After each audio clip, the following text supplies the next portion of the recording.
गुजरात के कस्बा मंगोल गर्भ में मरकजी जनाजे गाह और कब्रस्तान को जाने वाला रास्ता तकरीबन अरसा 8 से 10 साल हफ्ता हाली का शिकार है, जिसकी चौड़ाई तकरीबन 15 फुट और लंबाई 700 फुट है। इसके दोनों तरफ की रोड बन चुके हैं।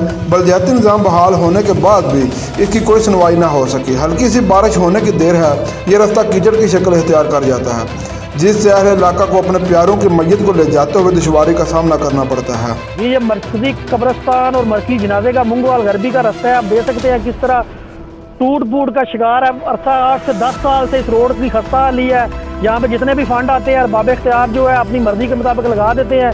यहाँ पे मेन इंटरेस्ट है, हर रोज़ कोई ना कोई जनाजा, कोई ना कोई डेड बॉडी यहाँ से गुजरती है। बारिश आ जाए तो यहाँ पे गुजरने का हाल ही नहीं होता। मैयत को लोगों को गाड़ी में डाल के लेके आना पड़ता है। लिहाजा बाब इख्तियार से मेरी गुजारिश है कि इस रोड को ठीक किया जाए और इसकी तमीर जो है जल्द से जल्द की जाए। जनाब साडा मरकजी रोड है जनाजे गाह का। ये जनाब कतरा का बारिश हो जाए बिल्कुल नहीं लंघन होंदा इथों, ठीक है।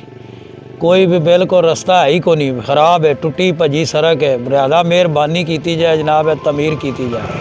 फंड तो बहुत आते हैं, अपनी मन मर्जी से लगा दिए जाते हैं। जहां पर ज़रूरत होती है वहां पर इस्तेमाल नहीं किए जाते। कैमरामैन अबू बकर के साथ वाजिद पंजाबी न्यूज़ मंगोल गुजरात।